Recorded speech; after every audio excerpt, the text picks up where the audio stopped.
오늘의 말씀은 누가복음 13장 1절에서 9절까지입니다.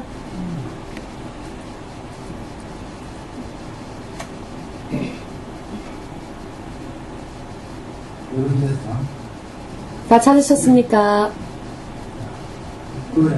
소리내어 읽겠습니다. 그때 마침 두어 사람이 와서 빌라도가 어떤 갈릴리 사람들의 피를 저희의 제물에 섞은 일로 예수께 구하니 대답하여 가라사대 너희는 이 갈릴리 사람들이 이같이 해 받음으로써 모든 갈릴리 사람보다 죄가 더 있는 줄 아느냐? 너에게 이르노니 아니라 너희도 만일 회개치 아니하면 다 이와 같이 망하리라. 또 실로암에서 망대가 무너져 치어 죽은 18사람이 예루살렘에 거한 모든 사람보다 죄가 더 있는 줄 아느냐? 너에게 이르노니 아니라 너희도 만일 회개치 아니하면 다 이와 같이 망하리라. 이에 비유로 말씀하시되 한 사람이 포도원에 무화과 나무를 심은 것이 있더니 와서 그 열매를 구하였으나 얻지 못한지라. 과원지기에게 이르되 내가 3년을 와서 이 무화과 나무의 실과를 구하되 얻지 못하니 찍어버리라. 어찌 땅만 버리느냐? 대답하여 가로되 주인이여 금년에도 그대로 두소서. 내가 두루 파고 거름을 주리니 이후에 만일 실과가 열면이언이와 그렇지 않으면 찍어버리소서 하였다 하시니라. 아멘. 기도하겠습니다. 만군의 주 되신 예수님, 오늘 이 시간 또한 마음으로부터 주 예수님의 이름 앞에 죄를 회개하고 주께서 인정하실 수 있는 주님과의 영적인 교제 가운데에서 주님의 말씀을 청종하고자 구원을 받은 주의 자녀로서 기쁨 가운데 또 살기 위하여서 오늘도 믿음으로 이 자리에 나온 한 사람을 주님의 성령, 그 성령의 불가사의 능력으로 도와주시었고 죄인으로서 그리고 빈손으로 이 자리에 왔다 할지라도 이 시간 돌아가는 그때에는 주님의 바른 자녀로서 그리고 천지 그리고 이 천지 안에 있는 모든 권위와 권능을 가지고 계신 하나님의 능력을 믿음으로 받아 하나님의 권능 안에 돌아갈 수 있도록 도와주시옵소서. 말씀을 들을 때에 육의 생각과 육의 힘으로는 이해할 수 없는 하나님의 영과 생명과 축복을 명하시는 주님의 영적인 말씀, 이 말씀을 들을 때 깨달을 수 있도록, 확실히 깨달을 수 있도록 주의 성령의 능력으로 충만케 해주시옵고 도와주시옵소서. 예수님의 이름으로 기도합니다. 아멘.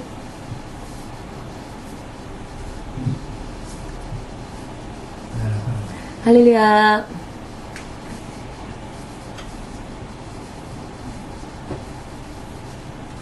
네. 알겠습니까?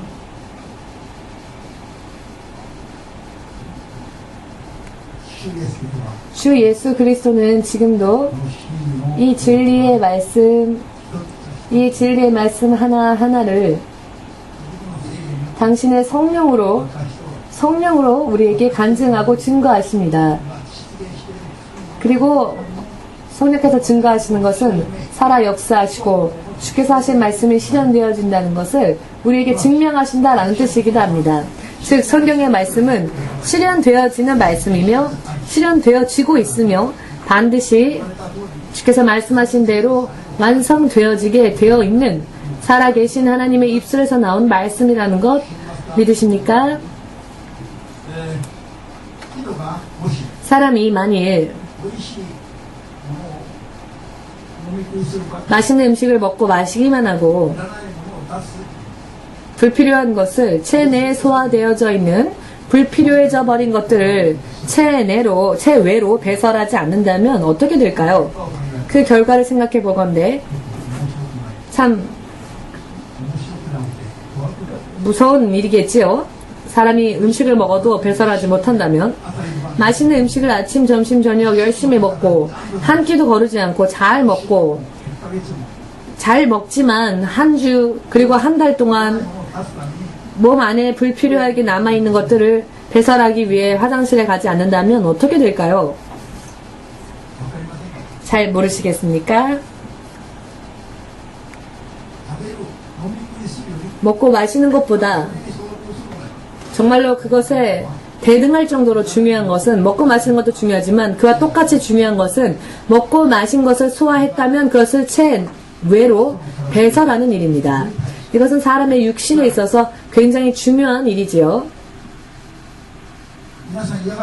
여러분은 싫어하실지 모르겠지만 이것 없이 건강한 삶을 살 수 있는 사람, 유지할 수 있는 사람은 한 명도 없습니다. 이것과 마찬가지로 영적으로도 그렇습니다. 여러분들이 예수님을 영접하고 이와 같이 침례를 받으시고 하나님의 말씀으로 살 결심을 하고 하나님의 말씀대로 산다 할지라도 사람은 육신 안에, 죄 많은 육신 안에 거하고 있기 때문에 자신도 모르는 사이에 또 죄를 범할 때가 있고, 혹은 죄인 줄 알면서도 육의 연약함 때문에 그 유혹을 이기지 못해 또 죄를 범하기도 합니다. 자기 안에 두어서는 안 될 죄라고 하는 것을, 바깥으로 내어 버려야만 할 죄라고 하는 것을 내 안에 쌓아버리는 것이죠. 이 죄라고 하는 것은 반드시 몸 밖으로 배설되어지지 않으면 안 되는 그런 배설물과 같은 것이라는 것, 우리들의 영혼, 우리들의 인생으로부터 점점 빼내어 나아가지 않으면은 반드시 이것은 시간이 지났을 때에는 사람의 인생에 커다란 걸림돌을 만드는 것이 되어버립니다. 여러분들이 배설물을 내기 위하여서 화장실에 가서 이거 아깝다 라고 생각하는 분이 계십니까? 그런 분은 없으실 겁니다. 화장실에 가서 그 배설물을 보고 생각보다 더 많이 나왔을 경우는 속 시원하다, 후련하다 라고 이야기하겠죠. 화장실에 갔지만 좀처럼 변을 잘 보지 못했을 때에는 기분이 찝찝하지요. 얼굴을 찌푸리면서 나오는 겁니다. 그러나 마음껏 배설하였을 때는 아주 후련한 얼굴로 나오죠. 시원하다. 왜 옆에 사람을 보십니까? 할렐루야. 영적으로도 그런데요. 정말 똑같습니다. 사람이 범하는 죄라고 하는 것은 사람의 인생에 있어서 배설물과 같은 것입니다. 결코 이것은 우리에게 독은 될지라도 득은 되어지지 않습니다. 우리에게 무익합니다. 무익. 독극물 바로 그 자체입니다. 사람들이 흔히 크리스찬들조차도 잘못 착각하고 있는 일들이 있는데요. 예수를 믿기만 하면 다 끝난다고 생각하는 경향이 있습니다. 예수를 믿는다고 고백한 순간부터 사람의 인생은 격렬하게 먼저 영적인 싸움을 시작하여 영적인 싸움을 비롯하여 이것저것 필요한 것은 받아들이고 필요하지 않은 것은 철저하게 내 몸 바깥으로 내어 버리지 않으면 안 되는, 적당하게 사는, 대충 안일하게 사는 삶은 허용되어지지 않는다는 것. 왜냐하면 영원히 후회가 남지 않는 바른 인생이 되기 위하여서입니다. 그렇기 때문에 처음부터 여러분들은 신앙생활은 처음부터 뜨겁게, 처음부터 크게, 처음부터 강하게, 처음부터 바르게 나아가지 않으면 안 됩니다. 늦어졌다고 해서, 믿음이 초보 단계라고 해서 그냥 좀 참아주세요, 절 좀 내버려 두세요, 천천히 갈게요 라고 하는 사람은 스스로를 사기치는 사람입니다. 하나님 앞에 늦게 나왔다면 다른 사람들보다 몇 배로 노력하여서 내가 하나님 앞에 늦은 것만큼 만회해야 할 것입니다. 믿음 생활은 100% 자신에게 있어서 유익한 것이며 자신의 영원한 생명에 있어서 유익한 것이기 때문입니다. 아무리 말하여도 마치 도살장에 끌려가는 소처럼, 도살장에 끌려가는 소를 본 적이 없으신 분은 아마 이해 안 되시겠지만, 도살장에 끌려가는 소는 대체적으로요, 이 소가 자기가 지금 어디로 끌려가는지를 알고 깨닫고 눈물을 흘립니다. 눈물을 흘리며 도살장으로 끌려갑니다. 도살장까지 도착하지 않아도 저는 시골 농촌 마을에 출신이기 때문에 잘 압니다. 소를 사와서 소를 크게 어른 소가 될 때까지 키우고 그 밭과 논을 갈 때에요. 이 소를 부립니다. 그리고는 이 소가 나이 먹으면 더 이상 밭을 갈 수 없게끔 되어버리면 그때는 시장으로 끌고 가서 이 소를 팝니다. 시장을 가는 아침부터 근데 이 소가 웁니다. 소에게 말을 하지는 않았는데 저희 아버지가 소에게 내가 오늘 널 팔 거야 라고 말한 것도 아닌데 소는 직감적으로 육감적으로 압니다. 울고 있습니다. 아침부터. 그리고 먹이도 먹으려 하지는 않습니다. 울고 있는 소를 시장으로 그때 끌고 가서 팔고 오는데요. 이 소가 계속 웁니다. 이 소를 팔고 오는 아버지는 울지 않는데 이 소는 웁니다. 왜요? 자기가 팔려나가는 것을 알기 때문에 팔리고 싶지 않으니까. 더더군다나 도살장으로 끌려가는 소는 자신의 죽음이 눈앞에 왔음을 직감하고는 눈물을 흘립니다. 마치 교회에 오는 사람들의 얼굴이 도살장에 끌려가는 이 소와 같은 얼굴이 되어서는 안 되지 않겠습니까? 억지로. 자, 모두 함께 방긋. 할렐루야. 아멘. 오늘은 어떠한 말씀일까? 오늘은 하나님이 나에게 어떠한 말씀을 주실까? 말씀을 받자마자 아멘으로 의심을 버리고 말씀을 삼켜서 그 말씀을 빨아들이고 흡수하고 삼켜서 내가 그 말씀대로 살겠다라고 오늘 우리에게 허락되어질 말씀을 기대하면서 뜨거운 마음으로 교회에 와야 할 것입니다. 아멘. 확실하게 말씀드리건대 세상에는 사람에게 소망을 준비하는 장소가 없습니다. 세상은 소망의 장소가 아닙니다.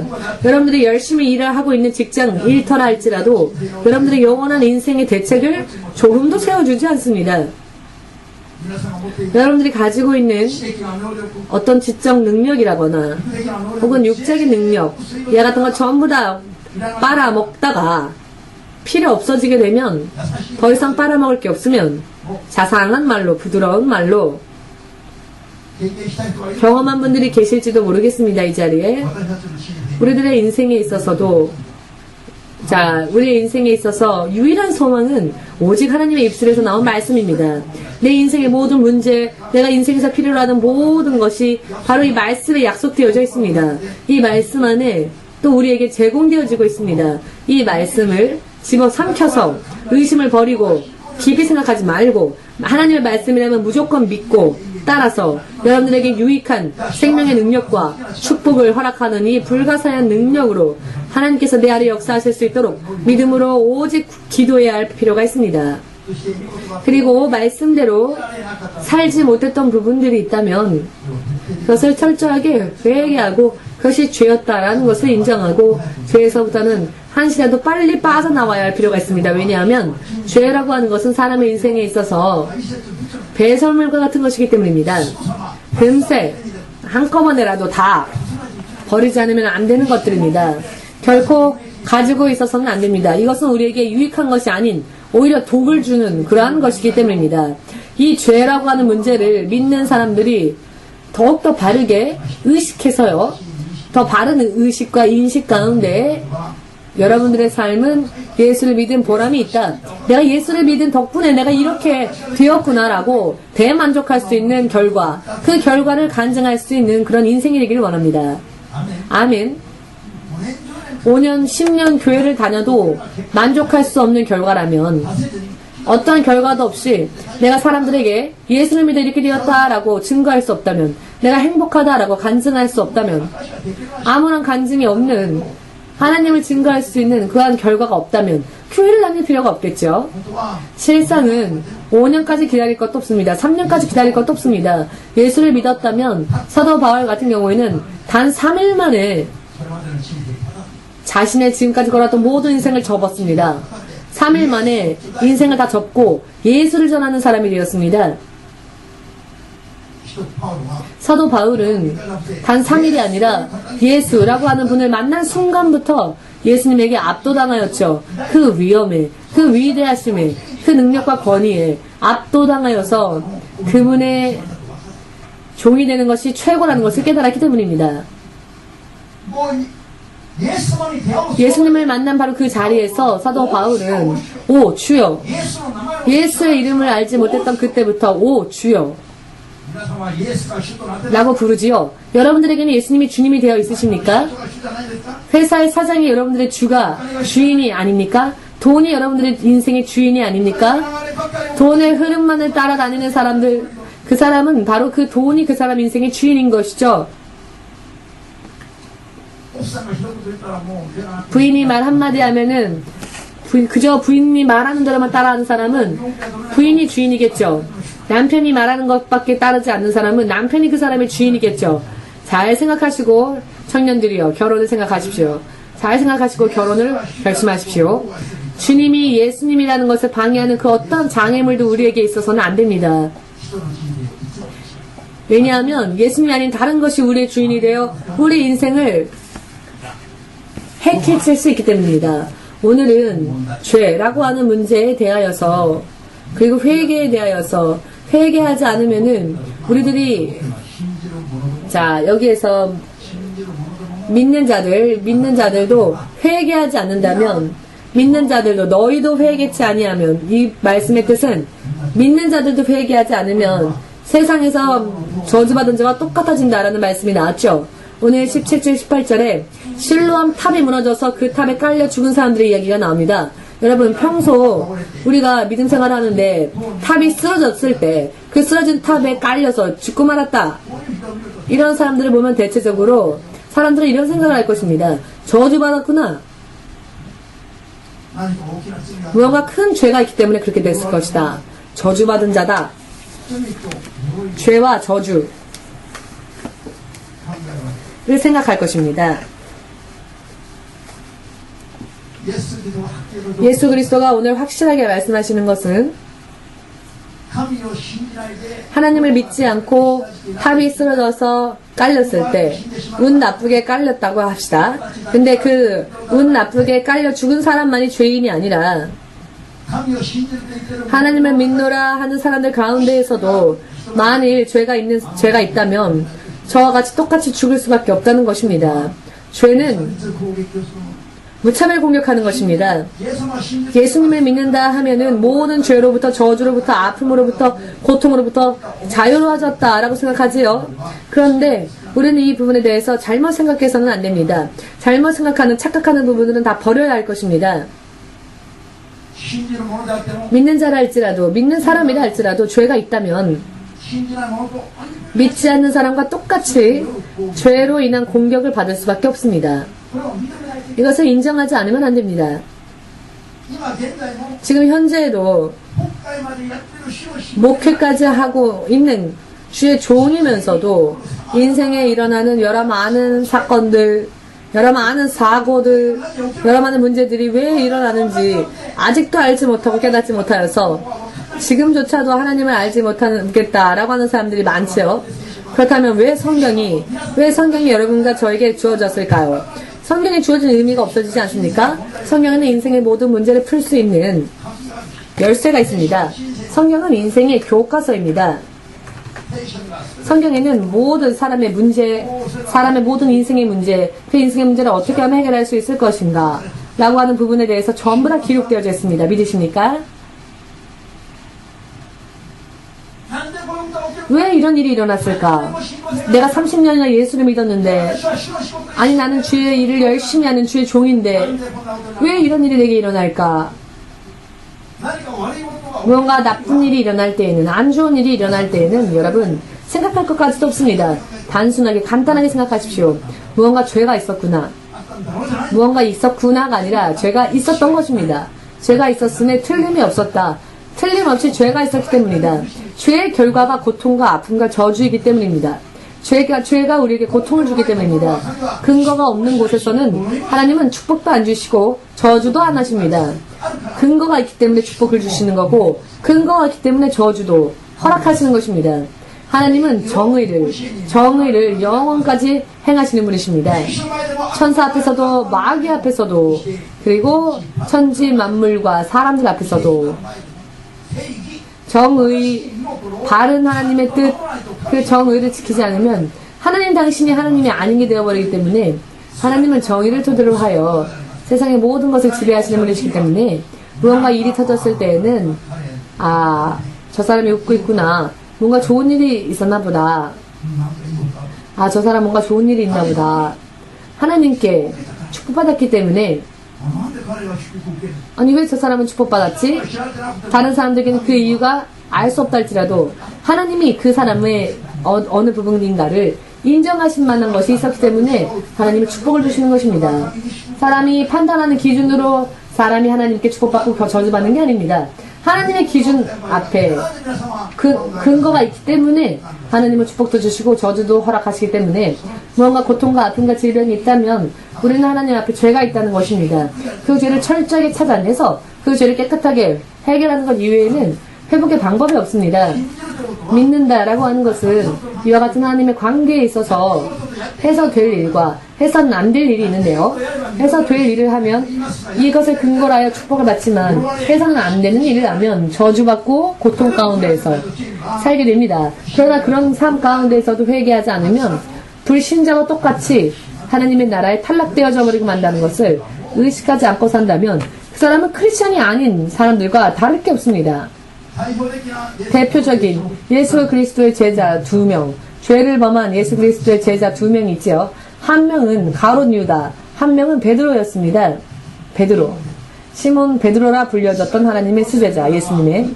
가룟 유다는 은화 30냥을 받는 조건으로 예수님을 제사장들에게 팔아 넘겼죠. 은화 30냥을 손에 넣기 위하여서 구원주 하나님을 그는 팔았습니다. 참 대단한 죄를 범한 것이죠. 또 한 사람의 시몬 베드로는 예수께서 십자가에 못 박히셨을 때 예수께서 체포당하는 모습을 보셨을 때 그리고 예수를 체포하던 자들이 베드로를 보고 너도 저 나사렛 예수의 한 패가 아니냐라는 말을 들었을 때 베드로는 입을 벌리고는 예수를 저주하는 말까지 하면서 예수님과 당시 자신과의 관계를 부인하였죠. 여러분들의 생각으로는 어떻습니까? 예수님을 돈 받고 판 유다의 죄와 예수를 저주까지 하며 부인했었던 베드로의 죄와 어느 쪽이 더 큰 죄로 느껴지십니까?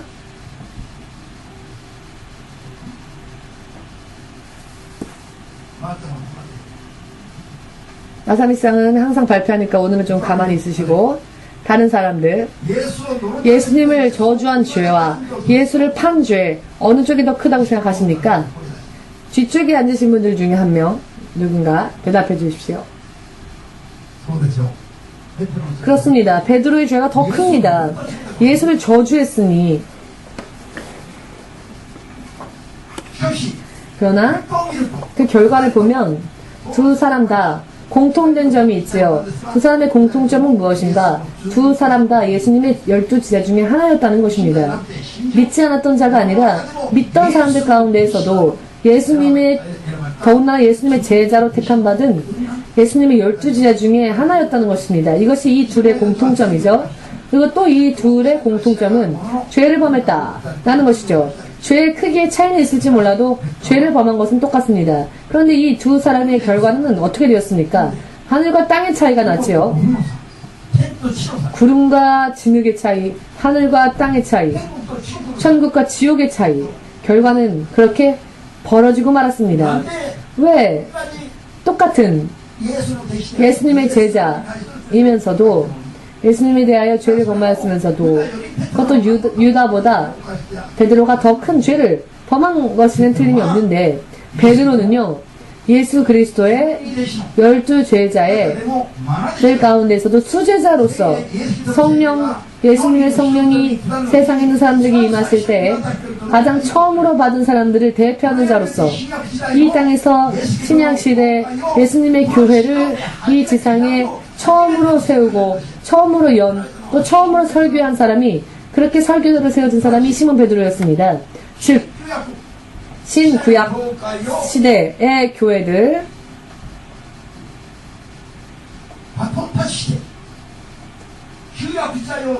구약 시대의 교회의 바톤을 받아 신약 시대의 교회로 바톤을 넘긴 대표적인 주자가 이 시몬 베드로라는 것입니다. 이런 놀라운 역할을 감당함으로써 하나님 앞에 쓰임받았던 시몬 베드로와 유다는 베드로가 오히려 가룟 유다보다 더 중한 죄를 범했음에도 불구하고 그 후에 어떻게 이 베드로는 이렇게 쓰임받을 수 있었을까? 그것은 단 하나. 유다는 자신이 범한 죄, 그것이 중죄라는 것, 심하고 무거운 죄라는 것을 깨닫게 됩니다. 그래서 그는 이것을 회개합니다. 후회합니다. 후회합니다. 내가 해서는 안 될 일을 하였구나. 나라고 하는 인간은 은하 30냥으로 내가 어떻게 선생님을 팔 생각을 했을까? 저 죄 없는 분을. 이렇게 후회합니다. 가슴을 치면서 후회를 합니다. 자신이 받은 은하 30냥 제사장들에게 그것을 가지고 가서는 은하 30냥을 던져버리죠. 나는 이런 돈 이제 필요 없소. 내가 죄 없는 자를 팔고 말았소. 죄 없는 자를 죽음에 넘기고 말았소라고. 그러나 그는 후회하고 돈까지 다 돌려주고 그래도 죄책감에 스스로 목매달아 죽지요. 여러분, 유다는 후회하긴 후회했습니다. 그러나 그 죄를 후회하고 회개하여 다시 예수님 앞에 서려고 하지는 않았습니다. 후회만 했지 회개는 안 했습니다. 여러분 모두 함께 후회하는 것만으로는 의미가 없다. 누구라도 죽을 때는 후회하죠? 누구라도 불신자라도 죽을 때는 후회합니다. 인생을 후회합니다. 후회는 앞서지 않죠. 모두가 자기 나름대로 열심히 살지만 죽을 때는 거의 대부분의 사람들이 나는 인생 이렇게 살 만큼 살고 성공할 만큼 성공하고 나는 인생에 미련이 없다. 나는 내 인생 정말 대만족한다. 더 이상 미련이 없다. 이렇게 평안히 죽음 안에서 잠드는 사람은 적지요. 죽을 때는 모두가 죽음을 거부하거나 죽음을 인정하지 않거나 죽고 싶지 않지만 어쩔 수 없이 죽어갑니다. 후회하면서 죽어갑니다. 이와 같이 유다도 죄를 알면서도 죄를 알았으면서도 그 죄에 대해서 후회하였지만 회개하지는 못했습니다. 그냥 자신의 죄를 깨닫기만 했고 그 죄를 자기 스스로의 힘으로 지었을 뿐이죠. 죽을 때까지 자신의 힘으로 자신의 생각으로 예수님 앞에 가지 않고 자기 스스로 해결해버리고 말았습니다. 그래서 그는 멸망한 자가 되어버렸고 멸망한 자 중에 하나로 헤아려지게 되었습니다. 그러나 베드로는 이 가룟 유다보다 더 무거운 죄를 범하였지요. 예수를 저주까지 했으니까요. 그러나 베드로는 죄를 범하고 난 후에도 예수님의 말씀, 그 말씀을 떠올렸지요. 오늘 밤 닭이 3번 울기 전에 닭이 2번 울기 전에 너는 나를 3번 부인할 것이다 라고 말씀하셨던 예수님의 예언을 생각하고는 그는 거세게 흐느끼며 웁니다. 거세게 울고 심히 울면서 회개를 하였습니다. 그리고 자신의 죄를 스스로 감당하려고 스스로 자신의 죄를 해결하려고 자살하려고 하지 않았죠. 왜냐하면 죄를 해결할 수 있는 일은 우리에게 있지 않기 때문입니다. 베드로의 마음 안에는 예수님에 대한 회개가 예수님 앞에 그 회개가 인정되어졌기 때문에 부활하신 예수님은 베드로를 다시 만나주셨습니다. 믿고자 원하시는 분들은 아멘으로 박수를 예수님에게 돌리시길.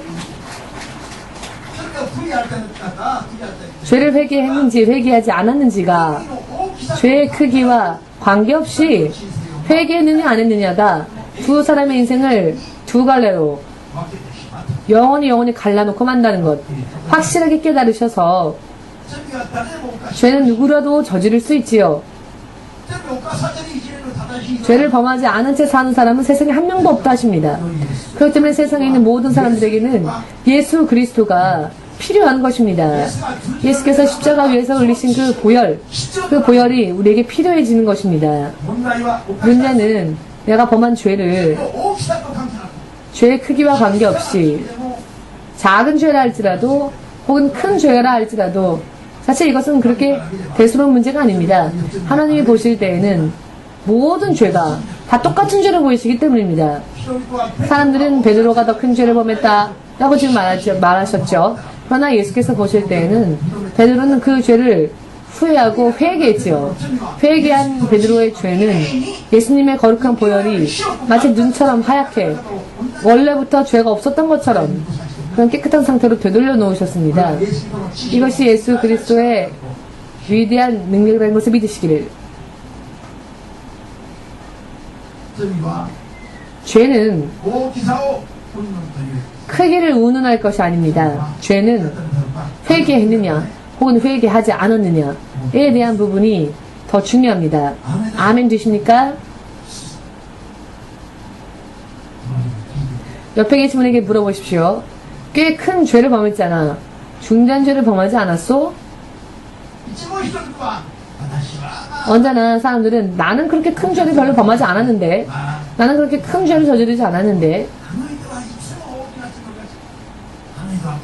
그리고는 오히려 다른 사람들을 보고는 저 사람은 너무 큰 죄를 범하였다.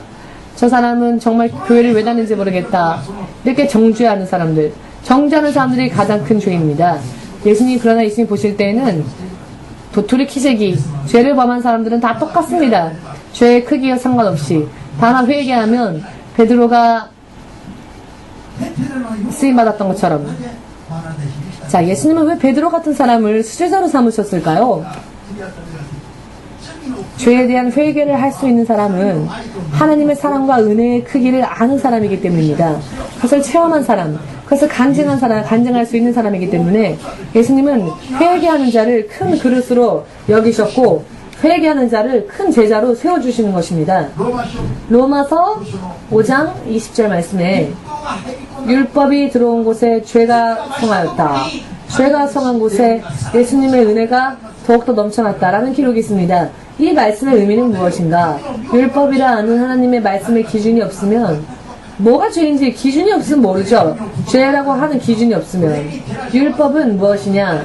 율법은 죄의 기준입니다. 이 율법을 통해서 누가 죄를 범했고 누가 죄를 안 범했고 누구의 죄가 더 큰 죄인지를 알 수 있는 것이, 분별할 수 있는 것이 바로 이 율법이었죠. 율법이 들어온 곳에 죄가 크게 성하였다라고 하는 것은 죄인이 자신의 죄를 안다는 것이죠. 그곳에 왜 하나님의 은혜가 더 넘치느냐? 죄가 지적되어지면 죄를 회개할 수 있겠죠? 그게 죄라는 것을 아니까? 그러면 그때 죄를 회개하는 곳에 하나님의 은혜가 넘친다라는 뜻입니다. 이와 같은 하나님의 말씀의 기준을 전혀 알지 못한 채 내가 죄를 범했는지 범하지 않았는지조차 전혀 분별할 수 없는 사람들, 좌도 우도 알지 못하는 사람들은 죄 회개조차 생각할 여유도 힘도 지식도 지혜도 없지요. 그렇기 때문에 깊은 죄에 빠져 있으면서도 회개를 하지 않으니까 그대로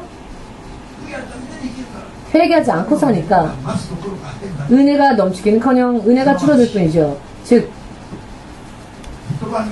말씀으로 죄를 지적받을 수 있는 사람은, 지적받는 사람은 회개할 수 있는 사람입니다. 회개할 수 있게 되면 어떤 죄라도 다 사함을 받죠. 회개가 되면 하나님의 놀라우신 정말 극형에 처해야 할 영원한 지옥 불 속에서 타올라도 마땅한 그런 죄를 범한 사람이라 할지라도 깨끗하게 그 죄를 깨끗이 해주시고 용서해 주시고 그리고 하나님의 기쁨의 자녀로서 거듭나게 하시고 이와 같은 것을 체험하게 되면 죄를 회개하는 것으로 인하여 이런 용서의 사랑을 체험한 사람들은 하나님의 사랑은 한없는 사랑이라는 것을 알게 됩니다. 하나님의 은혜라고 하는 것은 무한한 것이었다는 것을 알게 됩니다. 그렇기 때문에 하나님은 그런 사람들을 더 지원하실 수밖에 없지요. 왜냐하면 그런 사람들이 입을 벌면 하나님의 위대하심, 하나님의 살아계심을 전할 것이기 때문입니다. 그렇기 때문에 율법이 들어온 곳에 죄가 넘쳐났다. 죄가 넘치는 곳에 회개가 일어나기 때문에 그곳에 하나님의 은혜가 결과적으로 나타나고 드러나게 된다라는 의미인 것입니다. 이 말씀을 오해하면은 잘못되어진 해석을 하게 되면 죄가 있는 곳에 하나님의 은혜가 더한다라고 하니까 더욱더 죄를 범하자라고 하는 크리스찬들이 실제로 있습니다. 그러나 그런 의미로서가 아니죠. 죄를 많이 깨닫고 이것 모든 것을 다 인정하여 하나님께 고백하고 회개할 때 사함 받을 수 있고 하나님의 허락하심이 사하심이 있는 곳에 하나님의 보혈이 역사하신다는 것, 강하게 역사하신다는 것, 그 사람에게 하나님의 크심과 영광을 드러내게 된다라는 의미인 것입니다. 할렐루야.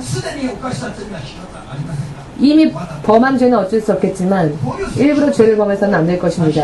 이런 말씀들을 항상 외우고 상기하여, 근데 이 말씀을 잘못 해석해서는 아예 어차피 용서해 주니까 그래도 그럼 죄를 범해도 되겠구나라고 생각해서는 안 됩니다. 일부러 범하는 죄는 그 형벌이 7배나 더하다고 했습니다. 무거운 형벌을 받습니다. 여러분들에게 말씀드리겠습니다. 죄는, 여러분 이런 말이 있죠. 일본말에 감기는 만병의 원인이다.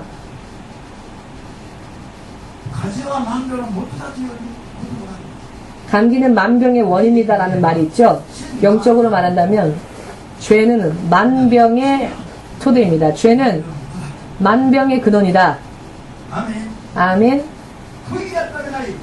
회개하지 않는 예수 그리스도가 십자가 위에서 피를 흘리신 이유는 사람이 범한 죄를 정결케 하시기 위해서였습니다. 믿으십니까? 그러나 문제는 다만 조건이 있죠. 그것은 회개한 죄만을 용서해 주시는 것입니다. 회개하지 않은 죄까지는 용서하신다는 약속이 없습니다. 이것을 알지 못하면 안 됩니다. 그렇기 때문에 크리스찬들도 죄를 범하고 회개하지 않으면 멸망할 가능성이 얼마든지 있습니다. 오늘의 설교 테마처럼요. 회개한 죄에 대하여서는 깨끗하게 용서하시고 깨끗하게 하시고 정결케 해주시지만 회개하지 않은 죄에 대해서는 그 죄가 아무리 작다 할지라도 그대로 남습니다. 회개하면 베드로가 범했던 예수를 저주하는 죄조차도 깨끗해집니다. 용서되어집니다. 제2차 세계대전 때에요. 유대인 600만 명을 학살했던 히틀러조차도 하나님께서는 히틀러의 회개를 기다리셨다라고 하는 하나님의 종의 그런 말씀이 있지 않았습니까? 정말 히틀러라면은 철저하게 죽여서 지옥의 구렁텅이에 빠뜨려야 한다 라는 그런 생각이 되어지는 사람이라 할지라도 하나님은 그가 죽음의 그 마지막까지 누군가가 그에게 복음을 전하여 그가 회개하여서 하나님께 돌아오는 것을 기다리셨다.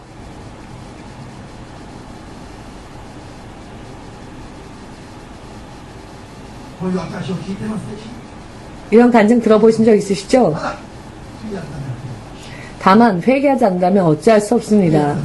회개하지 않는다면 저런 사람들조차도 하나님이 용서하실 뜻이 있으십니다. 누가복음 13장에 나와 있는데요. 형제 중에 누군가가 죄를 범하면 경계하고 교훈하여라, 경고해 주어라 라는 뜻이죠. 형제니까 불신자들에 대해서는 얘기 아니라 믿는 우리 주위의 사람들을 얘기하는 겁니다. 형제 중에 하나가 죄를 범하였거든 그 죄에 대하여서 경종을 올려주어라, 경고해 주어라 라는 뜻이죠. 그리고 상대방이 회개하면 용서해 주어라 라고 말한다면 회개가 없다면 안 된다는 것이죠. 경고를 하지만 그래도 경고를 안 들으면 교회에서 내어 쫓으라 라고 말씀하십니다. 이 말씀들의 의미는 무엇일까요? 한도가 있다는 것입니다. 하나님은 오래 참아주시지만 회개하지 않은 죄에 대하여서는 방법이 없습니다. 다만 오래 참아주실 뿐이지, 그러나 마지막까지 회개하지 않으면 더 이상 기다리실 수가 없고 마지막 순간이 와도 회개하지 않으면 버릴 수밖에 없습니다. 누구를? 크리스찬이라고 자기 스스로 이야기하는 사람이 알지라도 말입니다. 여러분, 이것을 인정하지 않으면 안 됩니다. 인정하지 않기 때문에 하나님은 이렇게 말씀에 대해서 이야기하시는데, 이와 같은 것들을 이야기하시는데, 이런 하나님의 법률을, 하나님의 뜻을 알지 못하니까 크리스찬이 되었어도 영적으로 잠들어 있는 것입니다. 자신의 생명이 깎이고 있는데 자신의 행복과 가정과 가족이 점점 좀 먹어가고 있는데 그것을 깨닫지 못하고 있는 것입니다. 깨닫지 못하다가 마지막 찬스까지 놓친 사람들이 지금 지옥에 많이 가 있다는 것을 인정되어주지 않는다 할지라도 인정하셔서 저들을 위해서가 아니라 지금 오늘날 이 땅을 사는 우리를 위해서, 나를 위해서, 그리고 앞으로 믿음에 들어갈 다른 사람들을 위해서 여러분들은 바른 믿음에 서시기를 예수님의 이름으로 축복합니다. 아멘. 예수 신지로 예수를 믿는다고 하는 것은 내가 죄를 범했을 때 하나님이 그냥 눈 감아주세요 라고 하는 게 그게 사랑이 아닙니다. 죄를 범하는데도 그냥 눈 감아주고 그래도 허락되어지고 그래도 천국 가고 이런 복음은요 성경에 없습니다. 너무나도 사람들이 착각을 많이 하고 있는데요. 회개한 죄만이 예수 그리스도의 보혈이 정결케 하는 대상이 됩니다. 그 이외에는 죄를 허용하고 또 죄를 깨끗하게 할 방법이 전혀 없다는 것을 주 예수 그리스도의 이름으로 깨달으시길 축복합니다. 아멘. 그렇기 때문에 여러분들은 죄를 지적받았을 때 오히려 기뻐하시고 감사하십시오. 왜? 여러분, 아름다운 사람이면 아름다운 사람일수록 목사님 같은 사람들은 티셔츠 입고 나가면 지면에도 그냥 앉아버리는데요. 땅에도. 그러나 아름다운 깨끗한 옷을 입은 사람은 더러운 곳에 앉지 않지요? 안 앉습니다. 자신도 모르는 새에 무언가 더러운 게 튀었으면 자기도 모르는 사이에 길을 걷다가 더러운 물이 튀면 여기가 더럽습니다라고 알려주면 기뻐하겠죠? 깨끗한 사람이면 깨끗한 사람일수록 자기가 어디가 더러운지를 이야기해주면 자기가 알아차리지 못한 부분에 대해서 이야기해주면 고마워하겠죠? 영적으로도 마찬가지입니다. 죄를 지적받았을 때 오히려 그것을 깨닫고 나를 정비해 나아갈 때 더 하나님의 자녀로서 성장할 수 있기 때문에 죄를 지적받을 때 화내지 마십시오. 저도 화를 잘 냅니다. 사모님이 저에게 무언가 지적할 때에는 그 내용에 대해서 생각하지 않고 먼저 화를 냅니다. 그러나 생각을 해보면 죄를 지적해주는 잘못되어진 부분을 짚어주는 사람이야말로 나를 가장 사랑하는 사람이라는 것을 알게 되었습니다. 믿으십니까? 이런 의미에서 볼 때 사모님은 저에게 있어서 제일 시끄러운 사람이지만 찬찬히 생각해보니 저를 가장 사랑하는 사람인 것 같습니다. 그러나 잔소리를 들을 때에는 시끄럽다 또 시작했다 이런 생각이 들죠.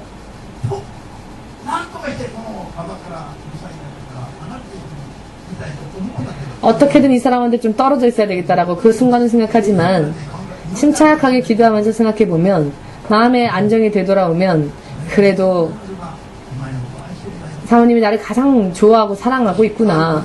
어떤 때에는 제가 아주 심하게 화를 낸 적이 있었습니다. 사모님한테. 그리고는 너무너무 화를 내고는 하나님에게 기도를 했는데 한국에 당시 일본에서 제일 인기 있었던 한류 스타 가운데에서 최지우라고 하는 여배우가 있었죠. 최지우라는 여배우가 한때 굉장히 인기가 많았죠. 그런데 갑자기 꿈속에서 최지우가 나오는 겁니다. 아니 왜 내 꿈에 최지우가 나왔지? 최지우가 앉아있는데 그 사람이 사모님이라는 겁니다. 아니 최지우가 왜 사모님이야? 라고 생각하고 기도를 했더니 최지우가 기도할 때마다 하나님 앞에 무릎 꿇는 장면을 보여주신 겁니다. 무릎 꿇고 기도하고 있는 모습을 가만히 보니 최지우였는데 사모님으로 바뀌어버렸습니다. 그때 저는 그 의미를 깨달았습니다. 사모가 시끄럽지만 나에게 있어서는 최지우와 같이 정말 아름다운 사람인 것이구나. 제가 전하고자 하는 말의 의미를 깨달으셨는지요? 사모님에 대해서 칭찬하려고 하는 말이 아니라 참 시끄러운 사람이다라는 말을 하고 싶은 겁니다. 그러나 영적으로 볼 때에는 나의 잘못된 부분을 알려주는 사람이 최지우처럼 아름다운 사람이란 것입니다. 제가 그 꿈을 꿀 당시에 최지우가 그때 한류 스타 중에서는 넘버원이었거든요. 그래서 하나님이 아마 그 모습을 보여주신 것 같은데 모두 함께 시끄럽게 잔소리하는 형제 자매 속에서 하나님의 사랑을 느끼자. 옆에 있는 분에게 말씀하십시오. 앞으로 너 내가 잔소리 할 거지만 나를 미워하지 말라고. 잔소리에도 화 안 내겠습니다 라고. 잔소리 들을 때마다 내가 사랑받고 있구나 라고 깨닫겠습니다.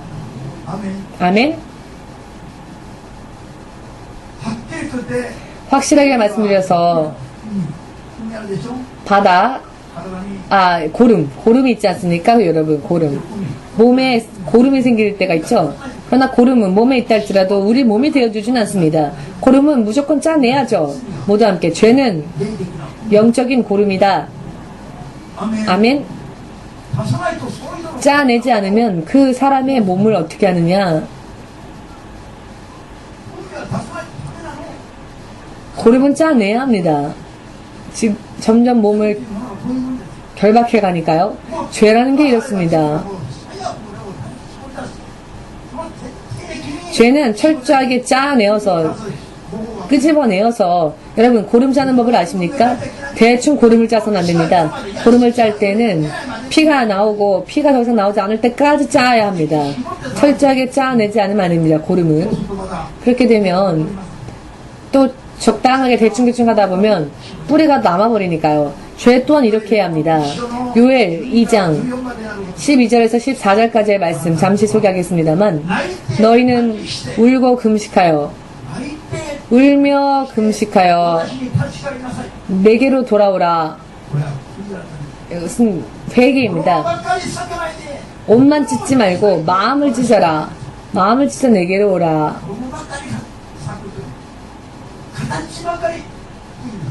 자, 그냥 겉으로만 회개하는 자, 후회는 하지만 회개하려고 하진 않는 자, 유다와 같은 사람, 언제나 자기가 한 것에 대해서 후회는 하는데 다시 그 길을 새롭게 하여서, 즉 회개하여서 거듭난 생활을 다시 살려고는 하지 않는 것, 후회만 하는 것.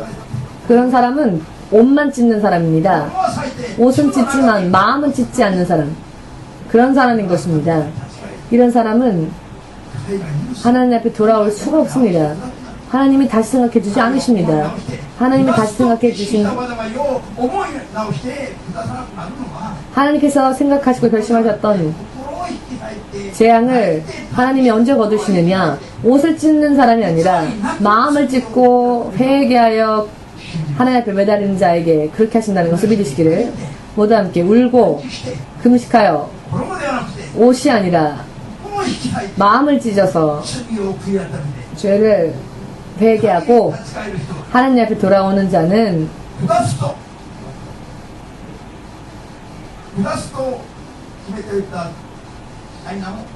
재난을 주겠다고 작정하셨다 할지라도 재앙을 작정하셨다 할지라도 그것을 다시 생각하셔서 회복하십니다. 우리를 치유하십니다. 기도의 응답으로 인도해 주십니다. 믿으십니까? 영적인 싸움도 그렇고요. 무언가 필요한 것이 있어서 하나님 주세요 하면 간구할 때에도 마찬가지이지만 가장 능력 있는 기도는 무엇인가 하면 회개하는 기도였습니다.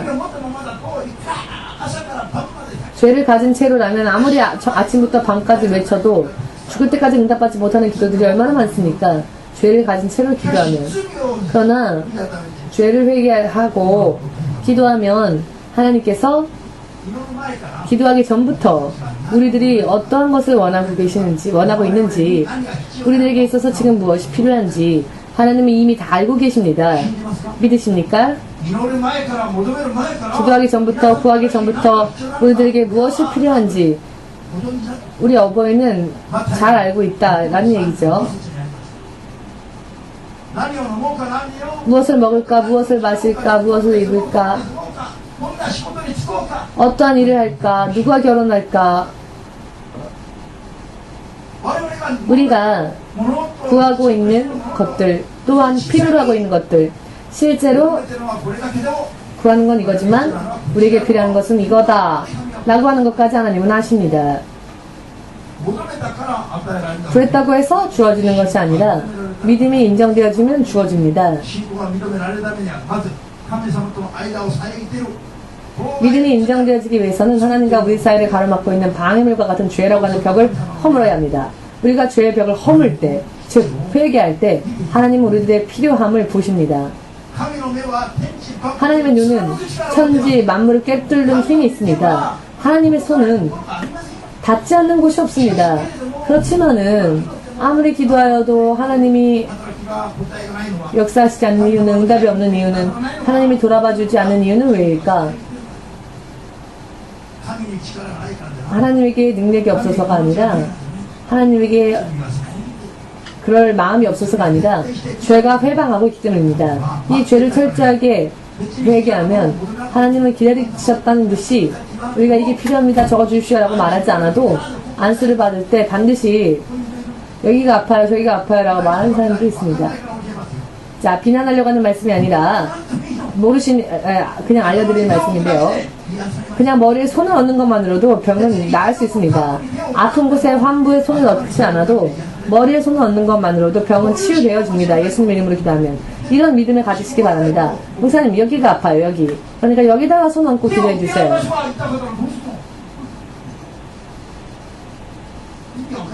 의미를 아시겠습니까? 예를 들어서 손을 함부로 둘 수 없는 곳이 아프다고 하면 어떻게 하겠습니까? 심장이 아프다고 할 때, 자, 입 안으로 손을 넣어서 심장을 만져줄 수도 없지 않습니까? 믿음이 바르지 않으면 안 됩니다. 우상숭배처럼 내 마음대로 예수를 믿어서는 안 됩니다. 이렇게 믿으면은 응답 주겠지라고 하는 것은 우상숭배입니다. 목사님이 여기를 손 대주면 내가 낫겠지라고 하는 것은 우상숭배입니다. 머리에 손을 얹어서 기도하는 것만으로도 낫는다. 혹은 기도 안수받지 않아도 말씀을 듣는 것만으로도 낫는다라고 믿으십시오. 목사님이 지나갈 때 목사님의 옷을 만지는 것만으로도 낫겠다라고 믿으십시오. 그게 믿음입니다. 믿음만 보인다면 하나님은 무엇이든지 응답하여 주십니다. 우리들에게 하나님을 맞추려고 하지 말고 하나님께 우리가 맞추어야 합니다. 목사님 여기를 좀 꾹 눌러서 기도해 주세요 라고 여러분들의 기준으로 맞춰서 하지 마십시오. 마지막에 축도할 때 모두가 머리에 손을 얹는 대신 목사님이 대신 대표하여 손을 하나님 앞에 올리고 기도할 때 일일이 기도하지 않아도 대표로서 기도할 때 축도 기도 속에서 낫는다 라는 것을 믿으면 낫습니다. 그런데 우상숭배하는 것처럼 내가 생각한 대로 해야 나을 것이다 라든지 이렇게 생각을 하니까 안 낫는 겁니다. 목사님이 기합 주고 크게 기도해주면 낫고 목사님이 나지막하게 나았다라고 그냥 살짝 기도하고 마치면은 만족이 안 돼. 목사님은 왜 나를 뜨겁게 기도해주지 않지? 라고 생각하니까 병이 안 낫는 것입니다. 이것은 우상숭배와 같은 것입니다. 우상숭배가 들리는 것입니다. 모두 함께 하나님을 나에게 맞추려 하지 말자. 하나님은 나에게 맞추게 하려고 하니까 문제인 겁니다. 예수님이 주님인데 자신의 방법, 자신이 생각하는 대로, 자신이 원하는 대로 주님이 그렇게 해주면은 나는 나을 것 같다. 그렇게 해서 안 낫습니다. 왜냐? 결국 자기가 주인이 아닌 주인인 것이지 않습니까? 이러한 것들을 깨달으면 영적으로 여러분들 장성할 수 있을 것입니다. 믿고 깨달으십니까? 깨달아지지 않는다면 깨달아질 때까지 기도하십시오. 자, 어떻게 기도해야 할까요? 먼저 철저하게 죄를 회개하고 기도하십시오. 철저하게 죄를 회개하고 기도하면 구하지 않아도 필요한 것을 하나님이 주십니다. 아멘 되십니까?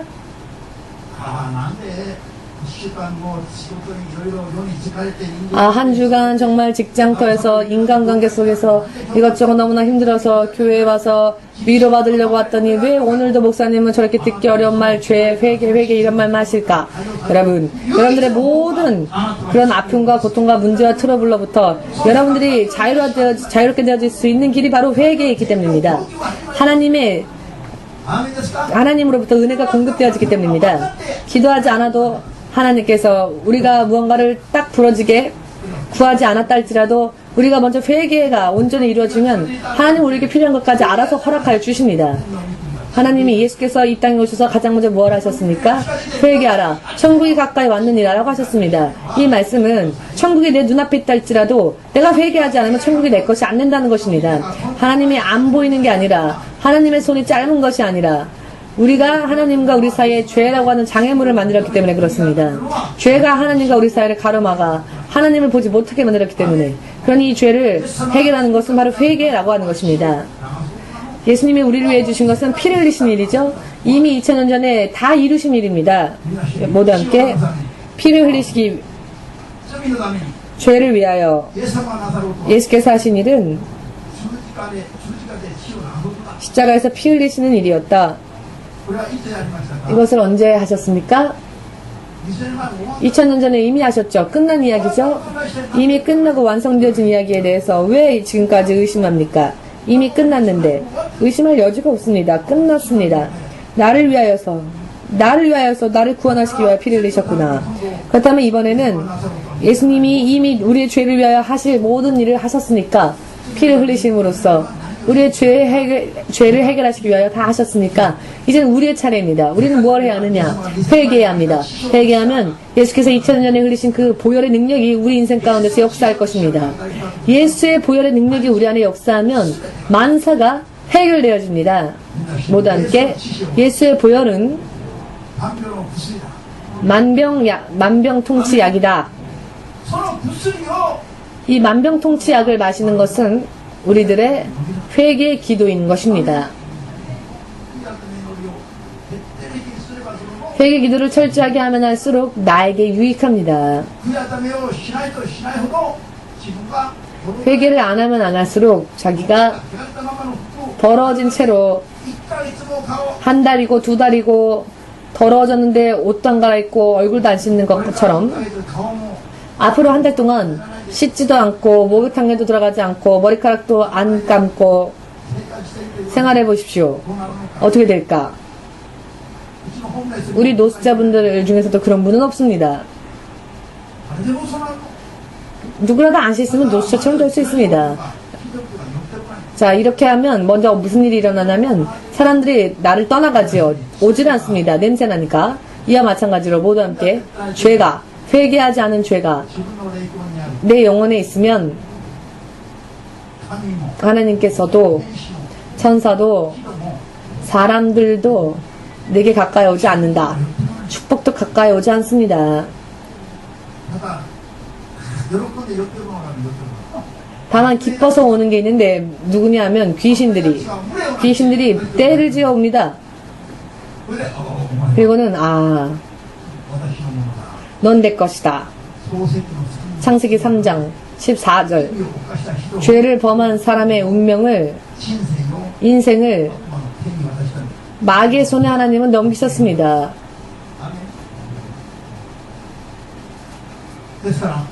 그렇기 때문에 아무리 목사님 귀신 쫓아주세요, 기도해 주세요.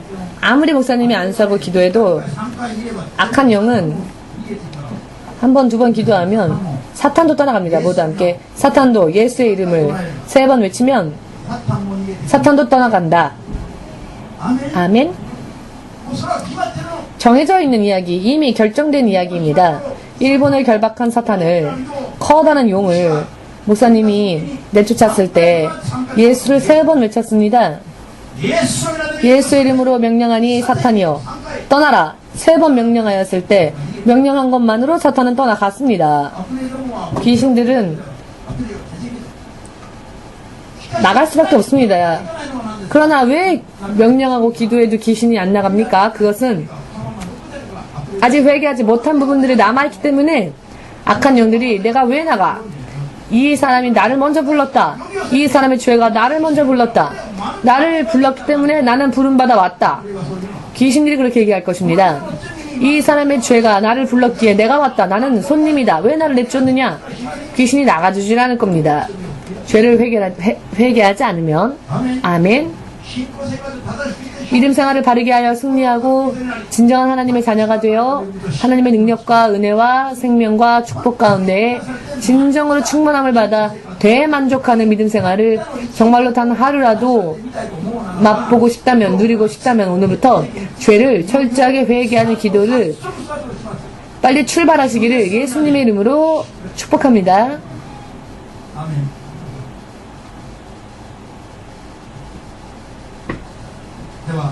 자, 그러면 기도하겠습니다. 여러분 스스로 기도하시기 바랍니다. 죄 회개를 위한 기도를 여러분 스스로 각자 지금 이 시간 기도하시기 바랍니다.